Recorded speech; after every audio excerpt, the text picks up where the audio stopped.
Hi friends. ಇವತ್ತು ನಾನು ಒಂದು ನುಗ್ಗೆಕಾಯಿನ ಸಾಂಬಾರು ಮಾಡಿ ತೋರಿಸ್ತಾ ಇದ್ದೀನಿ. ಮೊದಲಿಗೆ ಈ 1 ಕಪ್ ಬೇಳೆ ಹಾಕಿದ್ದೀನಿ. ಅದನ್ನು 2-3 ಸರ್ತಿ ನೀರು ಹಾಕಿ ತೊಳೆದ್ಬಿಟ್ಟು ಆಚೆ ಹಾಕಬೇಕು. ನಂತರ ಅದು ಏನಂದರೆ ಸ್ವಲ್ಪ ಧೂಳು ಇರುತ್ತಲ್ವ, ಹಾಗಾಗಿ 2-3 ಸರ್ತಿ ತೊಳಿತೀನಿ ಬೇಳೆ. ಇವಾಗ ನುಗ್ಗೆಕಾಯಿ ಈ ಸೀಸನ್ನಲ್ಲಿ ನುಗ್ಗೆಕಾಯಿ ತುಂಬ ಫ್ರೆಶ್ ಆಗಿರುತ್ತೆ. ನಾನು ಊರಿಂದ ಬರುವಾಗ ನುಗ್ಗೆಕಾಯಿ ತಂದಿದ್ದೆ. ಅದನ್ನು ನಾನು ಯಾವ ರೀತಿ ಮಾಡ್ತಾಯಿದ್ದೀನಿ ಅಂತ ನಿಮಗೆ ತೋರಿಸ್ತೀನಿ. ಎಲ್ಲರೂ ಒಂದೊಂದು ಥರ ಮಾಡ್ತಾರೆ, ನಾನು ಈ ಥರ ಮಾಡ್ತಾಯಿದ್ದೀನಿ. ಅದನ್ನು ಕೊನೆ ತನಕ ನೋಡಿ, ಎಲ್ಲೂ ಸ್ಕಿಪ್ ಮಾಡಬೇಡಿ. ನಿಮಗಿಷ್ಟ ಆದರೆ ಒಂದು ಲೈಕು, ಒಂದು ಕಮೆಂಟ್ಸ್, ಒಂದು ಶೇರ್ ಮಾಡಿ ಫ್ರೆಂಡ್ಸ್.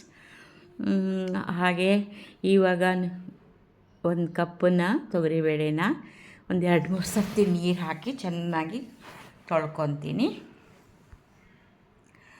ಆಮೇಲೆ ಅದಕ್ಕೆ ಇನ್ನೂ ಸ್ವಲ್ಪ ಬೇರೆ ನೀರು ಹಾಕಿಬಿಟ್ಟು 1 ಚಿಟಿಕೆ ಅರಿಶಿನ ಪುಡಿ, ಹಾಗೆ 2 ಸ್ಪೂನು ಎಣ್ಣೆ,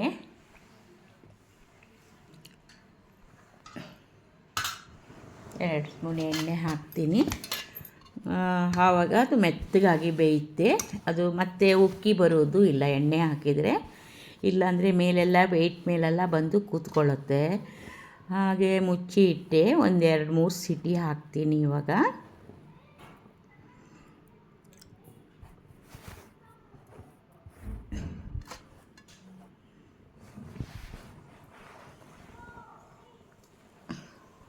ಮೂರು ಸಿಟಿ ಹಾಕಿಬಿಟ್ಟು ಆಫ್ ಮಾಡಿ ಇಟ್ಟರೆ, ಆಮೇಲೆ ಅದಕ್ಕೆ ಬೇಕಾಗುವ ಸಾಮಾನೆಲ್ಲ ರೆಡಿ ಮಾಡ್ತೀನಿ. ಮಸಾಲ, ಒಂದು ಮಿಕ್ಸಿ ಜಾರ್ಗೆ ಅರ್ಧ ಹೋಳು ತೆಂಗಿನಕಾಯಿ ಪೀಸ್ ಮಾಡ್ಕೊಂಡಿದ್ದೀನಿ, ಅದು ಹಾಕಿಬಿಟ್ಟು, ನಂತರ 1 ದಪ್ಪ ಈರುಳ್ಳಿ ಹಚ್ಚಿ ಇಟ್ಕೊಂಡಿದ್ದೀನಿ. ಮತ್ತು ಬೆಳ್ಳುಳ್ಳಿ 5-6 ಎಸಳು ಬೆಳ್ಳುಳ್ಳಿ ಸ್ವಲ್ಪ ಹಾಕಿದರೆ ಚೆನ್ನಾಗಿರುತ್ತೆ. ಹಿಂಗೆ ಒಗ್ಗರಣೆ ಕೊಟ್ಟರು ಚೆನ್ನಾಗಿರುತ್ತೆ ಫ್ರೆಂಡ್ಸ್. ನಾನು ಈ ಥರ ಮಾಡ್ತಾಯಿದ್ದೀನಿ. ನೀವು ಯಾವ ಥರ ಮಾಡ್ತೀರೋ? ಒಬ್ಬೊಬ್ಬರು ಒಂದೊಂದು ಥರ ಮಾಡ್ತಾರೆ, ಬರೀ ಬೇಳೆ ಹಾಕಿನೇ ಮಾಡ್ತಾರೆ. ಕೆಲವರು ಬೇಳೆ ಮತ್ತು ತೆಂಗಿನಕಾಯಿನ ಹಾಕ್ತಾರೆ, ಒಬ್ಬೊಬ್ಬರು ಬೇಳೆನೇ ಹಾಕಲ್ಲ, ಬರೀ ತೆಂಗಿನಕಾಯಿಂದನೇ ಮಾಡ್ತಾರೆ. ನೋಡಿ, ನಾನು ಮನೆಯಲ್ಲೇ ಮಾಡಿದ ಮಸಾಲ ಪುಡಿ ಹಾಕಿ ಅದು ರುಬ್ಬಿ ಸೈಡಿಗೆ ಇಟ್ಕೊಂಡೆ.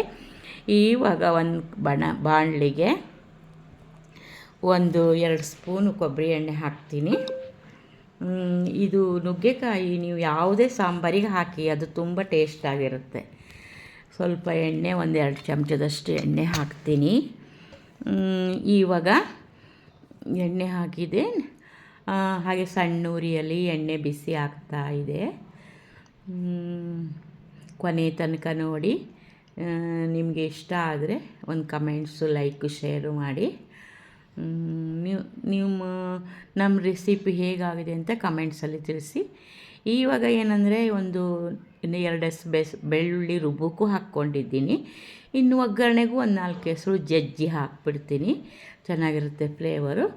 ಆಮೇಲೆ ಅದಕ್ಕೆ ಉದ್ದಿನಬೇಳೆ, ಕಡಲೆಬೇಳೆ, ಜೀರಿಗೆ, ಆಮೇಲೆ ಸಾಸಿವೆ ಎಲ್ಲ ಹಾಕಿ, ಸಾಸಿವೆ ಎಲ್ಲ ಚಟಪಟ ಅಂತ ಇದೆ. ಹಾಗೆ ಅದು ಸಣ್ಣ ಉರಿಯಲ್ಲಿ ಎಲ್ಲ ಫ್ರೈ ಆಗ್ತಾಯಿದೆ. ಈಗ ಈರುಳ್ಳಿ ಹಾಕ್ಬಿಡ್ತೀನಿ. ಈರುಳ್ಳಿನೂ ಚೆನ್ನಾಗಿ ಫ್ರೈ ಮಾಡಬೇಕು ಸಣ್ಣ ಉರಿಯಲ್ಲಿ, ಕೆಂಪಾಗೋ ತನಕ. ಕರಿಬೇವು ಹಾಕ್ತೀನಿ, ಕರಿಬೇವು. ನಂತರ ಈ ಟೊಮೆಟೊನೂ ಹಚ್ಚಿ ಇಟ್ಕೊಂಡಿದ್ದೀನಿ. ಇದು ಸ್ವಲ್ಪ ಫ್ರೈ ಆದಮೇಲೆ ಟೊಮೆಟೊ ಹಾಕ್ತೀನಿ. ಸ್ವಲ್ಪ ಆನಿಯನ್ನು, ಸ್ವಲ್ಪ ಹಸಿ ವಾಸನೆ ಎಲ್ಲ ಹೋಗಬೇಕಲ್ಲ, ಹಾಗಾಗಿ ಇವಾಗ ಸ್ವಲ್ಪ ಟೊಮೆಟೊ ಹಾಕಿಬಿಟ್ಟು, ಹಚ್ಚಿ ಟೊಮೆಟೊ ಹಾಕಿ ಉಪ್ಪು ಹಾಕಿಬಿಟ್ರೆ ಇನ್ನೂ ಮೆತ್ತಗಾಗ್ಬಿಡುತ್ತೆ. ಯಾವಾಗಲೂ ಈ ಟೊಮೆಟೊ ಮತ್ತು ಈರುಳ್ಳಿ ಎಲ್ಲ ಒಗ್ಗರಣೆ ಹಾಕಿದಾಗಲೇ ಸ್ವಲ್ಪ ಉಪ್ಪು ಹಾಕಿದರೆ ಸಾಕು ಫ್ರೆಂಡ್ಸ್. ಆಮೇಲೆ ಮತ್ತೆ ನೋಡಿಕೊಂಡು ನಿಮಗೆ ರುಚಿಗೆ ತಕ್ಕಷ್ಟು ಹಾಕ್ಕೊಳ್ಳಿ.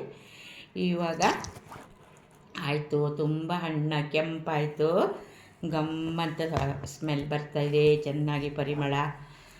ಆಮೇಲೆ ಇವಾಗ ಒಂದು ಚಿಟಿಕೆ ಉಪ್ಪು ಇವಾಗ ಹಾಕ್ತಾಯಿದ್ದೀನಿ.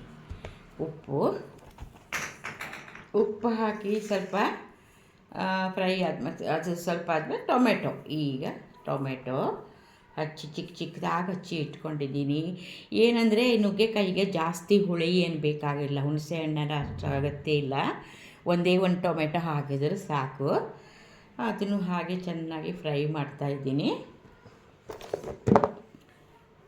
ಅದು ಈರುಳ್ಳಿ ಮತ್ತು ಟೊಮೆಟೊ ಫುಲ್ ಬೆಂದು ಹೋಗಿರುತ್ತೆ. ನಾನು ಒಂದೊಂದು ದಪ್ಪ ಇದು ಟೊಮೆಟೊ ಇದು ಆಲೂಗಡ್ಡೆ ಹಚ್ಚಿ ಇಟ್ಕೊಂಡಿದ್ದೀನಿ, ನೀರಿಗೆ ಹಾಕಿದ್ದೀನಿ ಚಿಕ್ಕ ಚಿಕ್ಕ ಪೀಸ್ ಮಾಡಿ. ಅದು ಮತ್ತು ನುಗ್ಗೆಕಾಯಿನೂ ಒಟ್ಟಿಗೆ ಈಗ ಇದರಲ್ಲೇ ಹಾಕಿಬಿಡ್ತೀನಿ. ಚೆನ್ನಾಗಿ ಅದು ಎಣ್ಣೆಯಲ್ಲೇ ಬೆಂದುಬಿಡುತ್ತೆ. ಸ್ವಲ್ಪ ಹೊತ್ತು ಮುಚ್ಚಿ ಇಟ್ಬಿಟ್ರೆ ಆ ಶೆಕೆಯಲ್ಲೇ ಬೆಂದುಬಿಡುತ್ತೆ. ನೋಡಿ, ಓಪನ್ ಮಾಡಿ ನೋಡಿದ್ದೀನಿ ಎಷ್ಟು ಚೆನ್ನಾಗಿ ಬೆಂದಿದೆ ನೋಡಿ. ನುಗ್ಗೆಕಾಯಿನೂ ಅಷ್ಟೇ ತುಂಬ ಮೆತ್ತಗಾಗಿ ಚೆನ್ನಾಗಿ ಬೇಯ್ತದೆ, ಆದರೆ ಸ್ವಲ್ಪ ನಿಧಾನ ಮಾಡಬೇಕು. ಇವಾಗ ನಾನು ಮಸಾಲೆ ರುಬ್ಬಿ ಇಟ್ಕೊಂಡಿದ್ನಲ್ಲ ಅದನ್ನು ಹಾಕ್ತಾಯಿದ್ದೀನಿ. ಆ ಬೇಯಿಸಿದ ಬೇಳೆನೂ ಇದಕ್ಕೆ ಹಾಕಬೇಕು. ನಾವು ಬೇಯಿಸಿ ಇಟ್ಕೊಂಡಿದ್ದೀವಲ್ಲ ಎಲ್ಲ ಒಟ್ಟಾಗಿ ಚೆನ್ನಾಗಿ ಬೆಂದುಬಿಡುತ್ತೆ. ನಿಮಗೆ ಎಷ್ಟು ನೀರು ಬೇಕೋ ಅಷ್ಟು ಹಾಕ್ಕೊಳ್ಳಿ. ತೆಳ್ಳಗೂ ಮಾಡ್ಕೋಬಾರ್ದು, ಸುಮ್ಮನೆ ಗಟ್ಟಿಯಾಗಿಯೂ ಮಾಡ್ಕೋಬಾರ್ದು ಫ್ರೆಂಡ್ಸ್. ಇವಾಗ ಅನ್ನಕ್ಕೆ, ಮುದ್ದೆಗೆ ಮತ್ತು ದೋಸೆ ಇಡ್ಲಿಗೂ ಚೆನ್ನಾಗಿರುತ್ತೆ. ಚಪಾತಿಗೊಂದು ಅಷ್ಟು ಸೂಟ್ ಆಗೋಲ್ಲ. ನೋಡಿ, ಚಪಾತಿಗೆ ಪಲ್ಯನೇ ಚೆನ್ನಾಗಿರುತ್ತೆ ಯಾವಾಗಲೂ. ಆಯಿತು ನೋಡಿ, ಆಲ್ಮೋಸ್ಟ್ ಮುಗಿದೇ ಹೋಯಿತು. ಸ್ವಲ್ಪ ಒಂದು 5 ನಿಮಿಷ 10 ನಿಮಿಷ ಹೀಗೆ ಮುಚ್ಚಿ ಇಟ್ಬಿಡ್ತೀನಿ. ಆಯಿತು, ಇವತ್ತಿನ ನುಗ್ಗೆಕಾಯಿ ಸಾಂಬಾರು ರೆಡಿ ಆಯಿತು. ಆಮೇಲೆ ಹಾಕ್ಕೊಂಡು ಊಟ ಮಾಡ್ಬೋದು. ಬಾಯ್ ಫ್ರೆಂಡ್ಸ್, ಮತ್ತೆ ಸಿಗ್ತೀನಿ ಇನ್ನೊಂದು ಒಳ್ಳೆ ವಿಡಿಯೋದಲ್ಲಿ. ಬಾಯ್. ಓಕೆ.